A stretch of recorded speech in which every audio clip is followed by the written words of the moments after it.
Situasi geopolitik global kini memasuki babak yang jauh lebih genting dan penuh ketegangan setelah pasukan Iran secara terang-terangan mengumumkan kesiapan penuh mereka dalam menghadapi kemungkinan terjadinya perang jilid kedua yang kian tampak di depan mata, di mana Kementerian Pertahanan Iran menegaskan dengan penuh keyakinan bahwa sebagian besar arsenal rudal mereka sama sekali belum dikerahkan dalam pertempuran sebelumnya, sehingga masih tersimpan dalam kondisi siap tempur dan siap diluncurkan kapan saja dibutuhkan, sementara Teheran secara bersamaan juga terus menggenjot laju produksi persenjataannya yang disebutkan telah berhasil menghasilkan lebih dari 1.000 jenis senjata baru sebagai bukti nyata bahwa kapasitas industri pertahanan Iran tidak lumpuh meskipun telah mengalami tekanan perang selama berbulan-bulan. Dan pernyataan monumental ini disampaikan langsung oleh juru bicara Brigadir Jenderal Reszaiknik dalam sebuah konferensi pers resmi yang digelar pada Sabtu, 25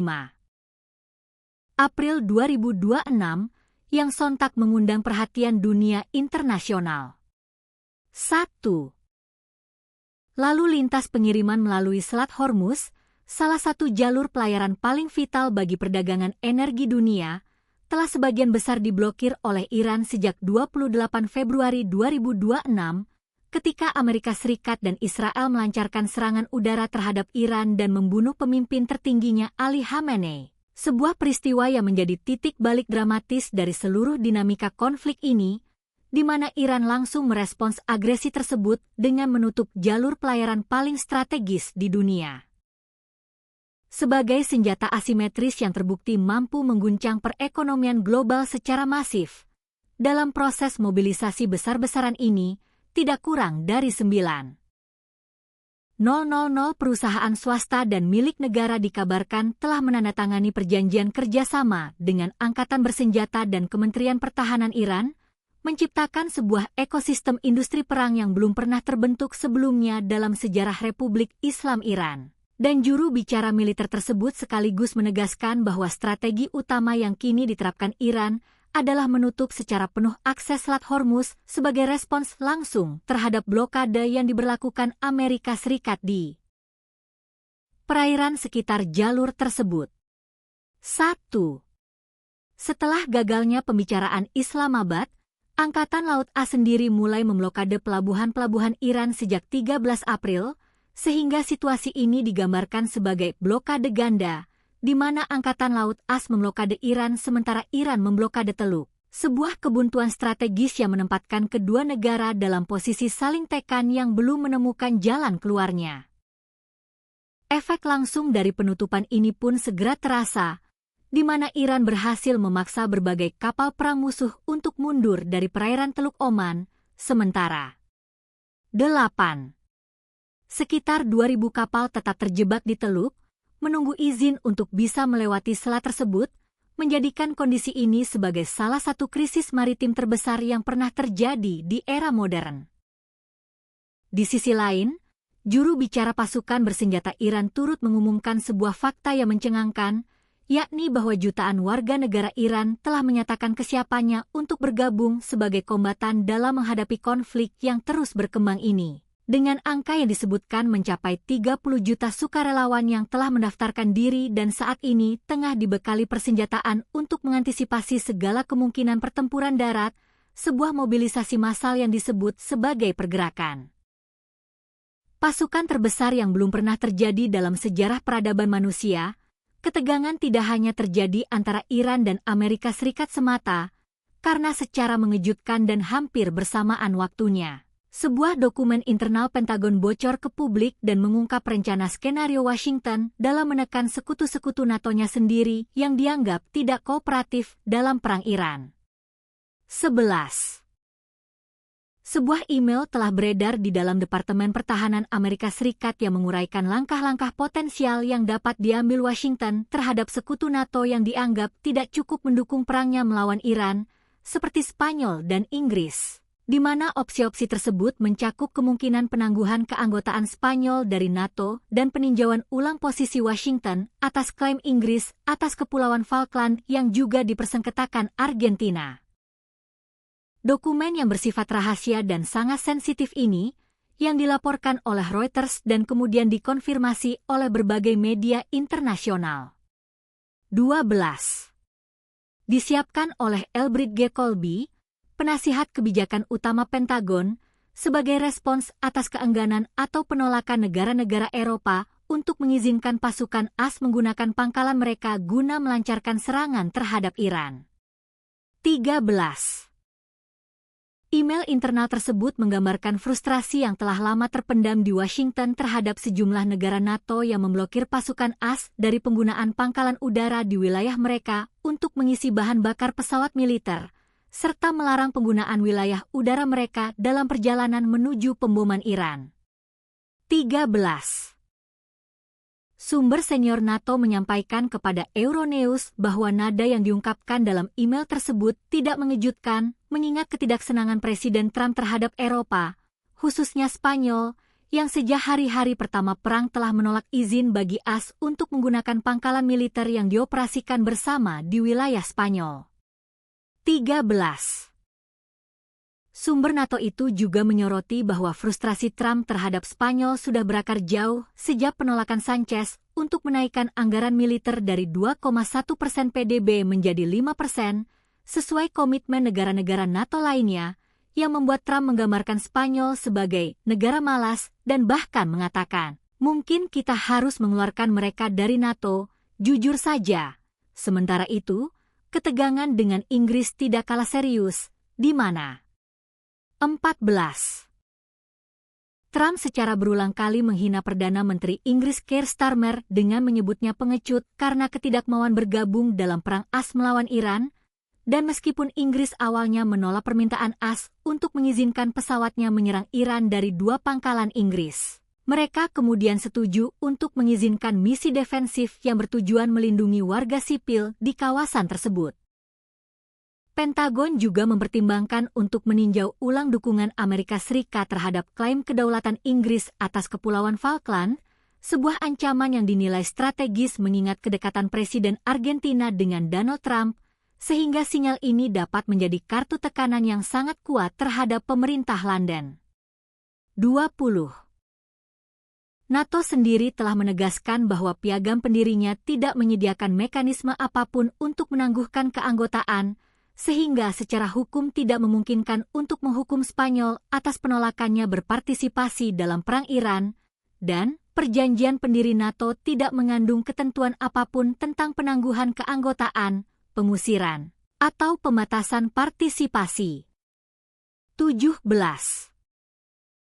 Perdana Menteri Pedro Sanchez sendiri telah menepis ancaman tersebut dengan menyatakan ia sama sekali tidak khawatir tentang kemungkinan penangguhan dari aliansi itu, sambil menegaskan bahwa Spanyol adalah anggota yang andal dalam NATO. Di tengah semua drama diplomatik ini, Komando Militer Iran terus melontarkan peringatan-peringatan keras yang semakin meningkat eskalasi dan intensitasnya, di mana markas besar pusat Hatam Al-Anbiya menyebut tindakan blokade Amerika Serikat sebagai bentuk pembajakan yang secara terang-terangan telah melanggar norma dan hukum internasional yang berlaku, dan Iran menegaskan dengan penuh keberanian bahwa pihaknya tidak akan lagi merespons dengan menggunakan persenjataan kecil, melainkan akan mengerahkan kemampuan ofensif skala penuh yang belum pernah diperlihatkan kepada dunia sebelumnya. 3. Angkatan Laut IRGC menyatakan bahwa setiap kapal militer yang mendekati selat akan dianggap sebagai pelanggaran gencatan senjata dan akan mendapat respons yang keras. Teheran mengklaim memiliki kekuatan dan kesiapan yang jauh lebih besar dari kondisi sebelumnya, dan menegaskan bahwa Amerika Serikat akan merasakan sebagian dari kemampuan ofensif Iran dalam skala konflik yang belum pernah disaksikan sebelumnya. 4. Opsi-opsi yang dipertimbangkan oleh militer AS mencakup serangan dengan fokus khusus pada penargetan dinamis terhadap kemampuan Iran di sekitar Selat Hormuz, Teluk Arab bagian selatan, dan Teluk Oman, termasuk serangan terhadap perahu-perahu serangan cepat, kapal penanam ranjau, dan aset-aset asimetris lainnya yang telah membantu Teheran secara efektif menutup jalur air utama tersebut. Pasukan Iran disebut tetap siaga memantau seluruh pergerakan musuh di kawasan dengan menggunakan berbagai sistem intelijen dan pengawasan, Sementara ancaman serangan rudal besar-besaran terus digaungkan sebagai respons terhadap setiap bentuk blokade yang dilakukan oleh Amerika Serikat. 8. Militer Iran menutup selat tersebut, yang berada di antara perairan teritorial Iran dan Oman, setelah serangan 28 Februari yang menewaskan pemimpin tertinggi Ayatollah Ali Khamenei, dan sejak saat itu selat tersebut menjadi arena pertarungan strategis yang menentukan hasil akhir dari konflik bersenjata ini. 8. Sementara sebelumnya Teheran mengizinkan kapal-kapal dari negara-negara yang dianggap bersahabat atau yang telah membayar tol, kebanyakan dari India, Pakistan, Turki, dan Cina. Untuk melewati selat tersebut, kini Iran telah menutupnya untuk semua kapal berbendera asing hingga AS mencabut blokade angkatan lautnya. Rekaman televisi pemerintah Iran memperlihatkan pemandangan yang mengejutkan dunia, yakni ribuan kapal tanker dan kapal kargo raksasa yang terhenti di jalur pelayaran strategis tersebut, sementara beberapa perahu kecil patroli Iran terlihat bergerak di sekitar lokasi untuk memastikan tidak ada kapal yang berani melanggar larangan tersebut. Sebuah pemandangan yang langsung memicu kekhawatiran besar terhadap pasokan energi global. 4. Penutupan tersebut telah menyebabkan riak-riak besar dalam ekonomi global, mengancam upaya Presiden Donald Trump untuk mengurangi inflasi AS. 6. Gangguan arus minyak dari Teluk Persia dengan cepat menyebabkan kekurangan bahan bakar dan penjatahan di sejumlah wilayah Asia yang sangat bergantung pada pasokan minyak melalui Selat Hormuz, serta menyebabkan lonjakan tajam dalam harga minyak global. Dengan harga yang melonjak dari sekitar $70 per barel sebelum perang menjadi rata-rata $103 per barel pada Maret. 10.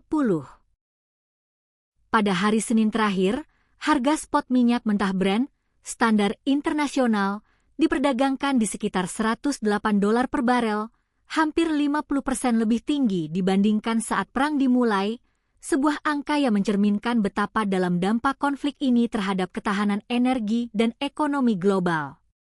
2. Sekitar 20% minyak bumi global dan 20% gas alam cair melintasi selat ini setiap tahunnya, dan sebelum konflik terjadi sekitar 3,000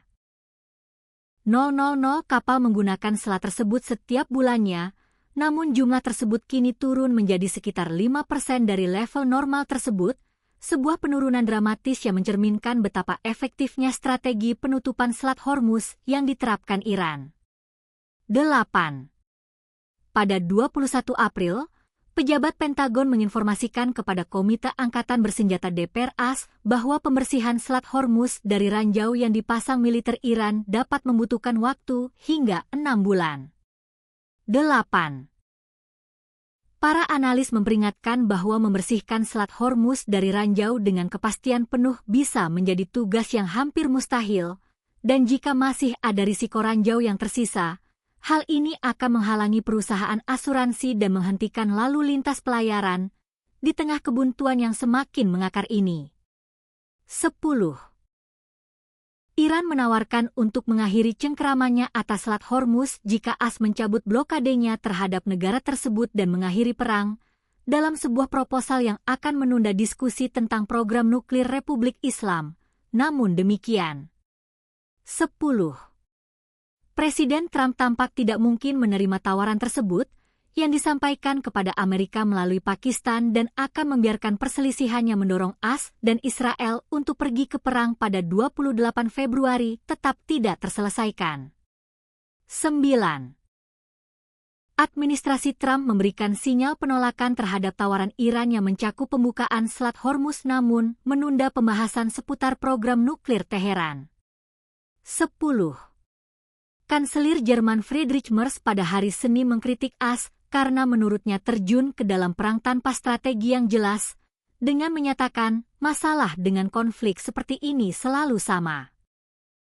Bukan hanya tentang cara masuk, tetapi juga tentang cara keluar, dan menambahkan bahwa Iran ternyata lebih tangguh sebagai negosiator dari yang diperkirakan, sehingga sulit untuk mengakhiri konflik ini sekarang. Situasi ini pada akhirnya mencerminkan sebuah kenyataan pahit yang harus dihadapi oleh seluruh komunitas internasional, bahwa Selat Hormuz yang kini menjadi arena pertarungan antara dua kekuatan besar telah berubah menjadi simbol paling nyata dari kerapuhan tatanan dunia yang selama ini dianggap stabil dan dampaknya yang telah merambat ke seluruh penjuru bumi, mulai dari lonjakan harga energi, kekurangan pasokan bahan bakar di Asia, retaknya solidaritas NATO, hingga ancaman resesi global. Menjadi bukti tak terbantahkan bahwa apa yang terjadi di jalur sempit antara Iran dan Oman itu bukan sekadar konflik bilateral biasa, melainkan sebuah krisis peradaban yang akan dikenang dalam buku-buku sejarah generasi mendatang sebagai salah satu momen paling menentukan dalam abad ke-21 ini.